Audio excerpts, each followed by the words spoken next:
Bom, pessoal, então vamos lá. O nosso primeiro problema diz o seguinte: verificar a estabilidade do muro de arrimo da figura abaixo, com o retroaterro inclinado, segundo o método de Rankine. Então, primeiro ponto, nós vamos apenas verificar a estabilidade. E verificar a estabilidade é ao mesmo tempo verificar se não vai tombar, verificar se não vai deslizar a base e verificar se essa superfície, essa interface aqui não vai romper o solo, verificar a sua capacidade de carga. Bom, todas as nossas informações foram dadas. Segundo ponto, ele pede que seja pelo método de Rankine, que é o único que nós vamos ver, é o que vai cair na nossa prova. E, é lógico, primeiramente nós estamos vendo para solos não coesivos. Depois nós vamos aplicar um exemplo para solos coesivos. E aí você vai ver que o empuxo de Rankine muda.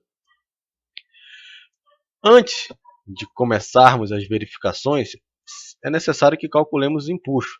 Tá? E segundo o método de Rankine, o empuxo está agindo aqui. Ó. Esse volume de solo produz um diagrama de tensões no formato triangular e ele está inclinado com o retroaterro. Ou seja, a resultante também apresenta uma inclinação em relação horizontal de 10 graus. Tá? E o ponto de aplicação dela, pelo fato de ser um triângulo, 1,75.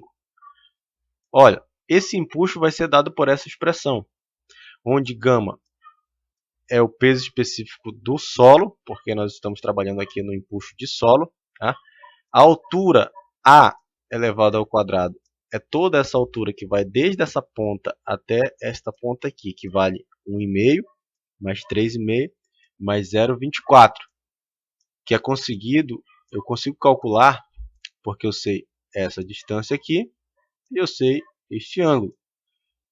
A divisão entre isso que eu quero saber e isso daqui é igual a tangente de 10. E aí você só faz isolar. Bom, somando isso tudo aqui, vai dar 5,24 e 1/3, 1,75. Bom, o coeficiente esse Ka é o coeficiente de empuxo ativo, que vai ser dado por essa expressão, que é igual a 0,35. Nós vamos usar essa expressão aqui. Tá? Resolvendo nossa equação, e vocês podem verificar aí depois todos os valores corretos, nós temos 8,28. E está aqui, ó, essa força inclinada vale 8,28 toneladas força. Tá? Nós não vamos trabalhar com ela, até porque para nossas verificações nós vamos fazer somatórios de forças na vertical, na horizontal, somatórios de momentos em direções verticais e horizontais. Então, eu vou substituir por uma força, vou substituir essa inclinada por uma força na horizontal, que vai dar 8 cosseno de 10, ou 8,16 toneladas força, e uma na vertical, 8 seno de 10, que vai dar 1,44. Essas duas forças na vertical somadas vai ocasionar o mesmo efeito na estrutura da ação dessa força de 8,28. Por isso que eu substituo aqui para as suas componentes. Bom, aqui, ó, nessa base aqui também, ó, vai estar agindo um empuxo passivo, tá? No mesmo formato triangular e inclinado aqui com o aterro. E a gente sabe que a expressão, o ponto de aplicação dela é 1/3 devido ao formato triangular. E a expressão é dada por essa equação aqui. A única coisa que muda é a minha altura de empuxo, que agora é 1 metro, e o meu coeficiente de empuxo passivo, que agora vai ser dado por essa expressão, que se vocês forem verificar, é o inverso desse daqui. Substituindo os valores, nós temos que o nosso empuxo passivo, 2,39. Como é uma força que tende a ajudar, digamos assim, na estabilidade do muro, e todas as forças que ajudam, ou todas as resistências, a gente tende a diminuir, minorar as resistências. Então nós vamos aplicar um coeficiente de segurança de 1/3. Então não vai resistir 2,39 toneladas de força, ele vai resistir 0,8 toneladas de força. E aqui eu coloco 0,8. Tendo todas as nossas ações, todas as nossas forças, aí eu passo para as verificações. E a primeira dela, segurança contra o tombamento, que vai ser dado pela verificação do seu fator de segurança contra o tombamento. O fator de segurança contra o tombamento tem que ser maior ou igual a 1,5. Nós vamos ficar com essa ideia primeiramente. Depois eu passo uma tabela dizendo de onde saiu esse 1,5. Olha, eu consigo esse valor se eu dividir o somatório dos momentos, tá, resistivos em relação ao ponto A. Tá aqui, ó, em relação ao ponto A. Sempre. Dividido pelo somatório dos momentos solicitantes, também em relação ao ponto A. O que é momento resistivo e o que é momento solicitante? Momento resistivo, vamos analisar da seguinte forma. Se isso aqui vir a tombar, ele vai tombar para o sentido anti-horário. Então, os resistivos são todas as forças que vão gerar momentos que vão girar no sentido horário. Tá? Então, eu vou pegar aqui e vou olhar apenas as forças que vão gerar momentos no sentido anti-horário. E dividir depois pelos momentos de todas as forças que vão ocasionar giro no sentido anti-horário. Essa relação tem que ser maior ou igual a 1,5. Para eu calcular esses momentos resistivos em relação ao ponto A, eu tenho que olhar, conforme eu já disse, as forças que vão ocasionar giro no sentido horário. A gente olha aqui a própria estrutura e sabe que todo o peso dela, a gente sabe que a resultante vai estar à direita do ponto A. À direita do ponto A, na vertical, lógico, vai girar no sentido horário. Então, todo esse peso próprio aqui dessa estrutura vai ocasionar momentos resistivos. A gente pode pegar a área toda e calcular o baricentro da área toda, ou então a gente pode compartimentar por áreas simples. A gente pode dividir isso aqui por áreas simples, como triângulos e retângulos, que é o que a gente vai fazer. Por exemplo, eu tenho o primeiro retângulo aqui, esse cara tem esse peso, 0,55 que é base, vezes a altura de 35, vezes 2,2, que é o material que o constitui, que é o concreto, multiplicado pela distância, o braço de alavanca. Essa força resultante está na metade aqui desse ponto. Então, daqui para cá, eu ando metade de 0,55. Eu vou pegar essa segunda área aqui e daqui vai sair uma força também, 1,9, que é base vezes altura, multiplicado pelo o concreto, peso específico do concreto, multiplicado pela distância que está na metade também. Aqui, o formato triangular, área, base vezes altura dividido por 2, vezes o peso específico, vezes a distância, tá? Que é 1,35 dividido por 3, olha só, 1,35 é essa base. A resultante está bem aqui, 1,35 dividido por 3 mais 0,55. A mesma coisa eu vou fazer com esse triângulo, só que a única coisa que muda agora é que essa parte aqui é feita de solo, tá? Desse solo aqui, de 1,7 tonelada força por metro cúbico. E é lógico, eu vou multiplicar a área agora pelo peso específico do solo, e aí eu tenho uma força gerada por essa área aqui, digamos assim, de solo, que na verdade é um volume, porque vai estar por metro, multiplicado pela distância, que é 2/3, uma vez que eu estou no outro lado da base do triângulo, ó. 1/3 daqui para cá, 2/3 daqui para cá, e eu quero vir para cá, ó. 2/3 de 1,35 mais 0,55, tá aqui. 0,8, tá aqui, ó, é o empuxo passivo, que também vai ocasionar um giro no sentido horário. Então, eu só preciso multiplicar pelo braço de alavanca, que é 0,33, e eu vou ter aqui o momento resistivo. Esse 1,44, que é uma parcela do empuxo ativo, também vai ocasionar giro no sentido horário. E aí eu só faço multiplicar pela distância 1,9. O resultado é isso aqui, ó, 21,54. Bom, o único momento solicitante é o gerado pela força a força que é a componente horizontal do empuxo, de 8,16 toneladas-força, e o braço de alavanca dela, 1,75, 14,28 toneladas-força por metro. Lembrem que, como a gente está calculando só a área, então nós temos uma espécie de momento por metro. Tá?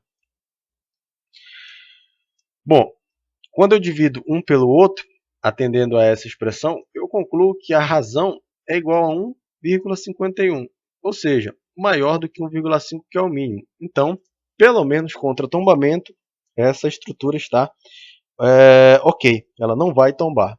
Tá? Agora vamos para deslizamento. E olhando aqui a expressão do fator de segurança, a gente tem que somar todas as forças resistíveis e dividir pelas forças solicitantes.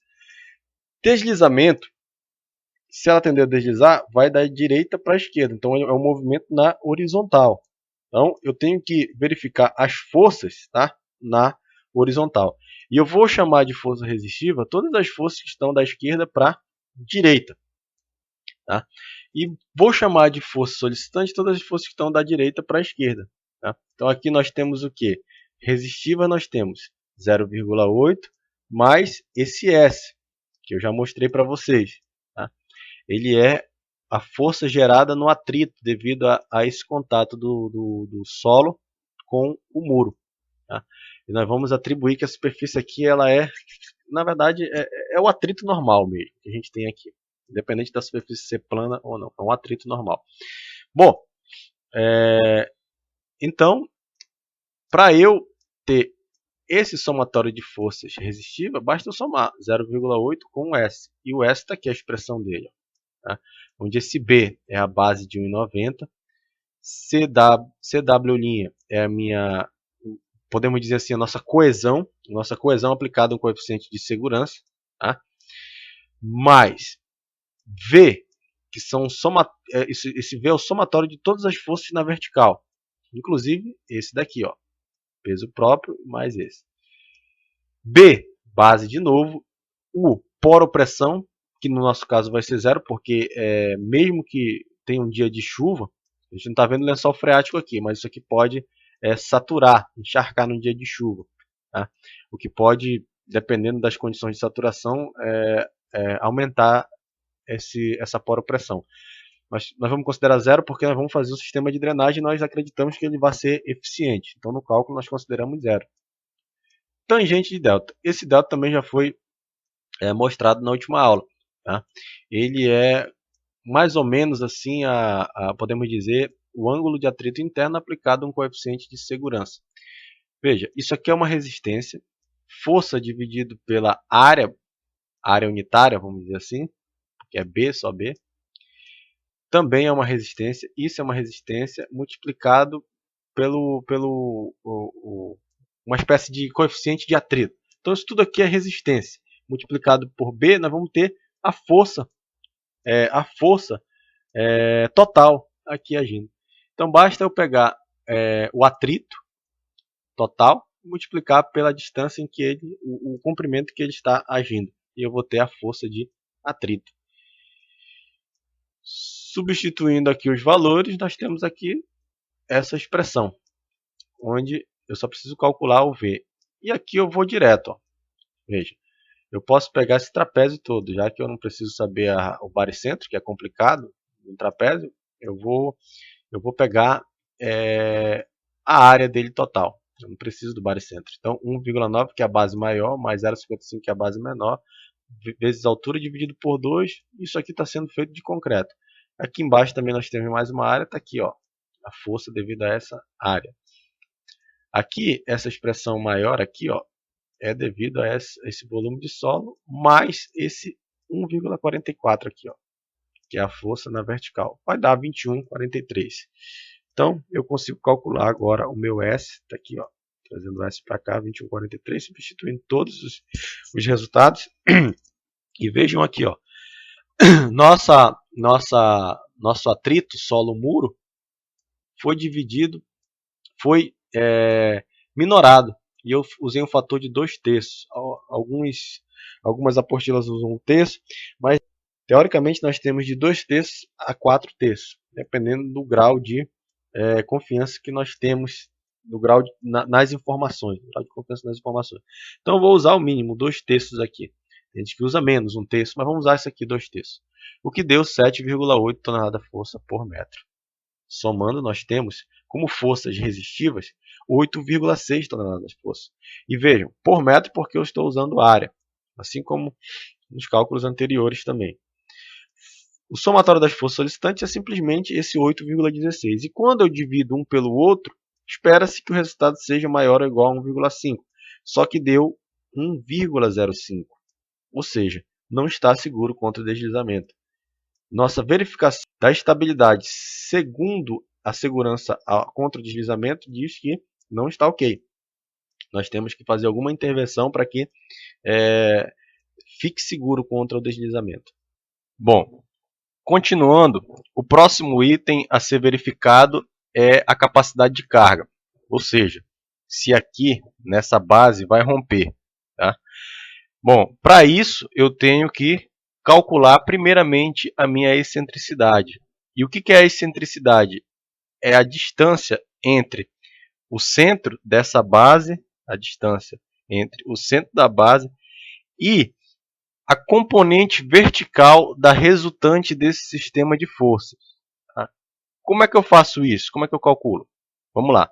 Primeiramente, eu preciso calcular a distância da componente vertical da resultante até o ponto A. E essa distância eu vou chamar de E'. Tá?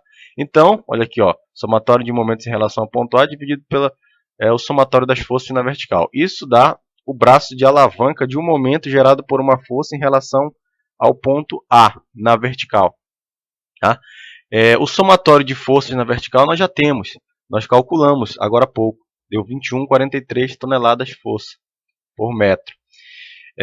O somatório de momento, de uma certa forma, nós já temos, porque nós precisamos, na verificação em relação ao tombamento, nós calculamos os momentos resistivos em relação ao ponto A e os momentos solicitantes em relação ao ponto A. Eu subtraio um pelo outro e tenho quem? O somatório de momentos em relação ao ponto A, que dá 7,26 toneladas força metro a cada metro. Bom, o resultado da distância entre a componente vertical da força resultante desse sistema de forças em relação ao ponto A, 34 centímetros, certo? Com isso, eu posso calcular agora a distância até o centro da força, da componente vertical da força até o centro, que vai ser dado por base, esse B aqui, ó, esse B, aqui está maiúsculo, mas esse minúsculo é só uma questão de nomenclatura, mas é o B aqui. Então seria a base dividido por 2, que dá bem aqui. Menos essa distância até o ponto A, eu tenho a excentricidade. Resolvendo aqui, eu tenho 61 centímetros. Bom, devido às condições geométricas, a minha excentricidade ela pode ser, no máximo, B sobre 6, que dá em torno de 31 centímetros. Eu posso andar com a minha resultante 31 centímetros para cá e 31 centímetros para lá. Saindo dessa zona aqui do núcleo central, eu tenho tensões de tração. Ou seja, se eu estiver para o lado esquerdo, essa face direita aqui vai tender a levantar. Se eu estiver com a minha força resultante muito para o lado direito, essa face esquerda aqui vai tender a levantar. E o que está acontecendo é que ele está muito para o lado esquerdo, essa força resultante. Logo, eu vou ter tensões de tração na base do muro. Aqui nesse lado aqui, ó, lado direito. Bom, essa foi a primeira verificação. Aqui vai ter tensões de tração. Agora, o lado que está comprimido vai gerar tensões de modo a romper o solo. Aí a gente tem que fazer o cálculo. Vamos analisar aqui a tensão máxima, que vai ser dada por essa fórmula devido ao fato de estar fora do núcleo central. E o resultado deu 42,02 toneladas força por metro quadrado. Essa é a tensão máxima gerada na zona de compressão. 4,2 kg força por centímetro quadrado. Olha, de cara a gente já consegue comparar com a tensão admissível do solo e perceber que vai romper. Mas vamos fazer a verificação. Tá. A expressão diz que a tensão máxima de compressão na interface muro-solo tem que ser menor do que a tensão admissível dividido por 2,5. Ou seja, a tensão admissível não precisa apenas ser maior, ela precisa ser maior do que 2,5 vezes a tensão que está agindo no solo, para poder manter um nível de segurança. Bom, quando a gente faz o cálculo, a gente percebe que o fator de segurança deu 0,48, menor do que 1, menor do que 2,5, logo a gente pode concluir que a base irá romper. Tá? Então, a conclusão final é que, apesar de não tombar, de as condições geométricas permitirem que não tombe o muro, ele vai deslizar e vai romper a base. Então, a solução a solução mais direta seria aumentar a base do muro, já que eu não posso mexer na altura, eu eu não quero mexer no meu solo, estou com uma coesão, é como se eu estivesse trabalhando com areia aqui. Então, o único ponto que eu posso aumentar é essa base do muro. Feito isso, a gente tem que recalcular todas as verificações, mas dependendo do quanto você aumente, as condições de segurança serão atendidas. Ok? Até mais.